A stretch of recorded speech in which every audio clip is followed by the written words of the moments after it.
I said something that irritated the shit out of Kobe fans, even though I'm a Kobe fan, right? I said something that irritated, but that is a metrics. When I said 3 of his championships, he was a sidekick. And everybody's like, oh, he was never a sidekick. He was only 21, 22, and 23. Those championships. Shaq was the dominant force. Gilbert Arenas just dropped a bomb that has the entire NBA community up in arms. The former All-Star went on his show and flat out called Kobe Bryant a sidekick to Shaquille O'Neal during the Lakers' first 3 championships. This wasn't just a casual comment. This was a direct assault on the Black Mamba's legacy. Every Superman won when they got the perfect partner. When they got the perfect partner, that's when they won. The backlash has been absolutely brutal, with former teammates, fans, and analysts coming to Kobe's defense. But Arenas isn't backing down. He's doubling down on his take, and the arguments are getting more heated by the day. I said something that irritated the tea out of Kobe fans, even though I'm a Kobe fan, Arenas said on Gil's Arena. When I said 3 of his championships, he was the sidekick. Everyone's like, he was never a sidekick. He was only 21, 22, and 23. Those championships, Shaq was the dominant force. He was only 21, 22, and 23. Those championships. Shaq was the dominant force. Arenas didn't stop there. Kobe was treated like a sidekick, a Robin, or the next Scottie Pippen, rather than the 3-time champ he was, Arenas added. That Scottie Pippen comparison? That's where things got really ugly. Scottie Pippen was Scottie Pippen. No, if he scored 28 points and Jordan scored 30, we still know who's number 1 and number 2. We still know who's doing the heavy lifting. The former Wizards star is essentially arguing that Kobe's first 3 rings don't count as much because he wasn't the primary option. But here's where his logic starts falling apart. Since when does being young diminish championship contributions? We know who Robin is in this instance, right? So his 5 rings is still Robin rings. That's the opinion. But I know, I'm about to say, that's... Let's examine what sidekick Kobe actually did during those championship runs. In the 2000 finals against Indiana, when Shaq got injured, who stepped up? Kobe dropped 25 points per game and completely took over games when needed. The opening kick, and here is Kobe Bryant. And there is the first field goal. During the 2001 playoffs, Kobe averaged 29.4 points, 7.3 rebounds, and 6.1 assists. Those aren't sidekick numbers. Those are superstar numbers. Arenas conveniently ignores these facts when making his argument. On Bryant, able to beat him off the dribble. And rejected. That's the play of the game defensively. Kobe Bryant, all-league defense, comes in from behind. The 2002 Western Conference Finals against Sacramento, Kobe was absolutely unstoppable, averaging over 26 points per game in a grueling 7-game series. Sidekicks don't carry teams through series like that. In Los Angeles, Kobe up against Wade. They clear it out. He'll go past Wade. The follow-away, all even. Gilbert Arenas claims the sidekick label was media sabotage to shield Jordan from Kobe's rise. This is where Arenas' argument gets interesting, but also contradictory. He's essentially saying the media created this sidekick narrative to protect Michael Jordan's legacy. But then he's repeating that same narrative himself. Many forget that during his time with Shaq, he was often disrespected and seen as the sidekick. Arenas wanted to make sure fans remembered the full story and that Kobe later went on to win 2 more titles without O'Neal, this time as the unquestioned leader of the Lakers. So if you were a superhero, what would you be? Who would you be? Batman. So then is Pal your Robin? No, Pal else. So which is it, Gil? Was the Sidekick label unfair media manipulation, or was it accurate? You can't have it both ways.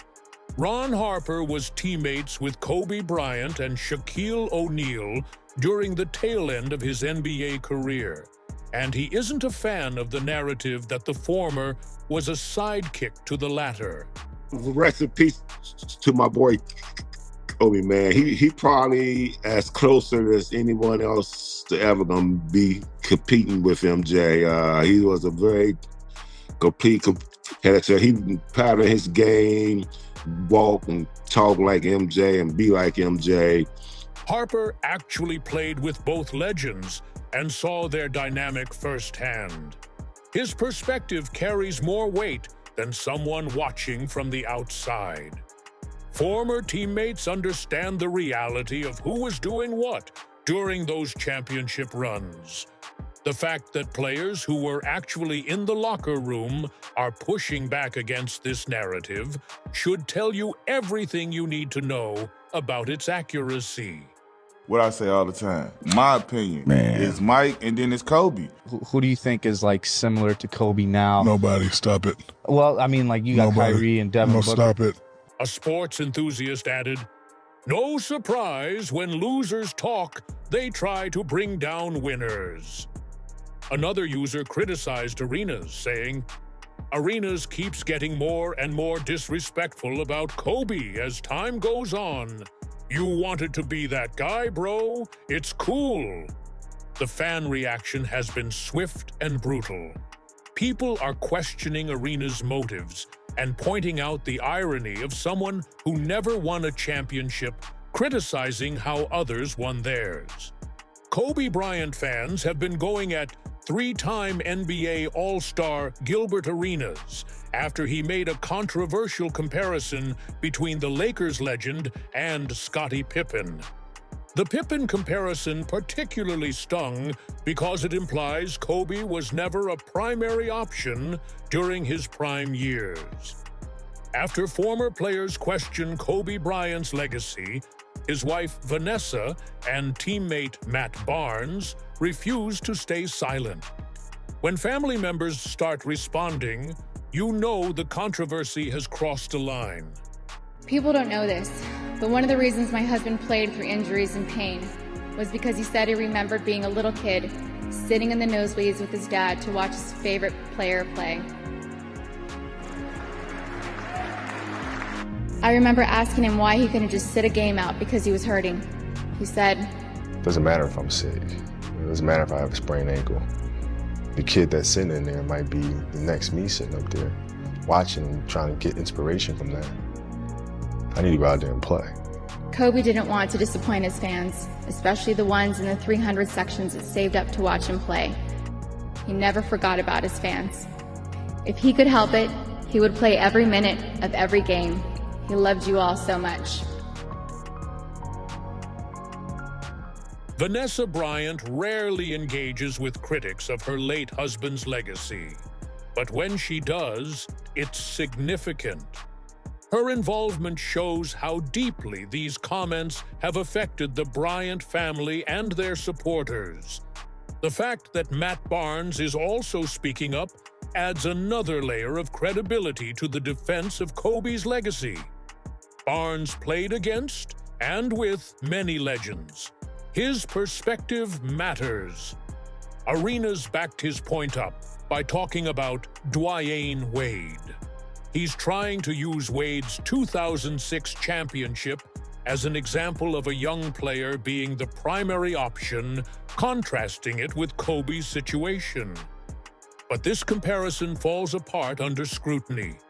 Wade was 24 when he won in 2006, not 21 to 23 like Kobe. Plus, Wade had different circumstances and teammates. every championship run is unique. The Wade comparison actually hurts Arenas' argument more than it helps. If anything, it shows how exceptional Kobe was to contribute at such a high level at an even younger age than Wade. Iverson said he had Kobe at 2, and Stephen A. challenged that. What makes Kobe special in players' mind, in a player's mind himself? We don't go by your stats. We don't go by the accolades. We go by how the person played, what was his attributes, right? So when you think about the greatest players of all time, 90, 80% of them have God gift, natural talent, ability, body. Jordan, 48-inch vertical. You got the big hand. You got LeBron, Shaquille O'Neal, and Magic 6'9" point guard with vision. Kobe, standard. If I give you every 6'6" guard in the NBA and NBA history, you would never find him. You would never find Kobe because he didn't have big hands. He wasn't quick. He wasn't fast. 38-inch vertical, that's standard. And what he did with that body, it's like you took a S500 and he was pushing it like a Bugatti. That's what we look at. We look at the normal person fighting gods. Yeah. You are not winning without a perfect number 2, Arenas said. This is where his argument gets more reasonable, but still misses the point. Yes, championship teams need multiple stars, but calling someone a perfect number 2 is different from calling them a sidekick. A perfect number 2 is still a superstar. They're just not the primary option. It wasn't until he teamed up with Pau Gasol that the duo clinched back-to-back championships. As Arenas aptly put it, that was Kobe's perfect number 2. So Arenas acknowledges that Paul was Kobe's perfect number 2 later, but somehow Kobe couldn't be Shaq's perfect number 2 without being diminished. So now Pau Gasol is at the center position. Nice pick and roll between. Third rebound tonight. Playing with the sore throat, which has been a story here in Los Angeles. Yao now watches Bryant. Yao comes out on Gasol. Arenas' biggest problem is his own contradictions. He claims to be a Kobe fan while systematically undermining Kobe's achievements. He says the Sidekick label was media manipulation, then perpetuates it himself. "I'm confused at the delusion we're having in social media," he said after a long pause, and then continued. Arenas talks about social media delusion while creating his own delusional narratives about basketball history. The irony is thick here. Someone who's contributing to the very problem he's complaining about has no credibility when calling out others for it. This controversy is part of a larger pattern of former players attacking Kobe's legacy. McGrady claimed he was as good as Kobe, but lacked the opportunity to win as he did, while Arenas controversially referred to Kobe as akin to a sidekick, akin to Scottie Pippen. Tracy McGrady says he has never won an NBA championship because he's never been in a situation that was built to win an NBA championship. He also said if he switched places with Kobe and was paired up with Shaq, he would definitely be an NBA champion. Why are players who didn't achieve Kobe's level of success suddenly coming for his legacy? The pattern is becoming obvious and, frankly, embarrassing for these former players. These aren't basketball analysis. These are attempts to rewrite history by people who feel left out of the championship conversation. What's really driving these comments from Arenas? Looking at his career, he was an explosive scorer who never won a championship. He had talent, but couldn't translate it into team success. When you can't build your own legacy up, the temptation is to tear down someone else's. That seems to be exactly what's happening here with these repeated attacks on Kobe's championship credentials. The timing is also suspicious. These comments come years after Kobe's tragic passing, when he can't defend himself. That's not just wrong, it's cowardly. Here's the bottom line that Arenas keeps missing. Championships are won by teams, not individuals. Every championship team in NBA history has had multiple contributors. Michael Jordan had Scottie Pippen, Magic had Kareem, Bird had McHale and Parrish, LeBron had Wade and Bosh, then Kyrie and Love. Why is Kobe having Shaq somehow different or diminishing? The greatest players in history all had great teammates. That's not a weakness. That's how basketball works. Arenas' argument suggests he fundamentally doesn't understand team sports. What Arenas doesn't seem to grasp is that his comments don't actually damage Kobe's legacy. They damage his own credibility as a basketball analyst and commentator. So I'll leave you with one of my husband's amazing quotes. Leave the game better than you found it. And when it comes time for you to leave, leave a legend. And that he did.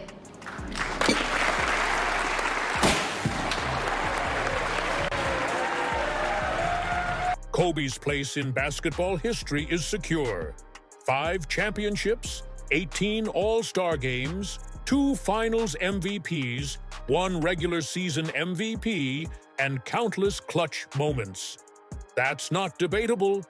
What is debatable is whether Arenas should be taken seriously as someone who understands championship basketball, given that he never experienced it himself. This controversy reveals something troubling about how we discuss basketball history. There's a growing trend of retroactively diminishing past achievements to create more debate and engagement. Social media and podcast culture reward hot takes over thoughtful analysis. Arenas is feeding into this culture by making inflammatory statements that generate clicks rather than contribute meaningful basketball discussion. The real victims here are younger fans who might actually believe these revisionist takes without understanding the full context of what they're hearing. The basketball community's response has been overwhelmingly critical of Arenas' take. When former teammates and coaches are pushing back this hard, it tells you everything about the validity of his argument. Phil Jackson, who coached both Kobe and Shaq, has consistently praised both players' contributions to those championships. His perspective as the coach carries more weight than outside observers' opinions. Work with Shaquille, because I understood that this was a big kid. He was a wonderful, joyful kid. He was only 27 years old. And you had Kobe, who was just focused on being better than Michael and quiet and introverted. Sort of like you when you don't say much. Even Shaq himself has defended Kobe's role in those championships on multiple occasions. If the supposed primary guy doesn't agree with the sidekick narrative, what does that tell you? Gilbert Arenas' sidekick narrative is nothing more than revisionist history designed to generate controversy. The facts don't support his argument. The people who were actually there disagree with him, and his own contradictions expose the weakness of his position. Kobe Bryant was never anyone's sidekick. He was a championship-level contributor from age 21, a superstar teammate to another superstar, and eventually the unquestioned leader of 2 more championship teams. Arenas' comments say more about his own frustrations and limitations than they do about Kobe's actual legacy. When you never experienced championship success yourself, it's easy to minimize how others achieved it. The Black Mamba's legacy remains untouchable, regardless of what failed championship players have to say about it. 5 rings, legendary work ethic, and the respect of everyone who actually competed at the highest level, that's Kobe's real legacy. What do you think about Gilbert Arenas' controversial take? Is there any validity to his argument? Or is this just another case of a former player trying to stay relevant? Drop your thoughts in the comments and subscribe for more NBA controversy breakdowns.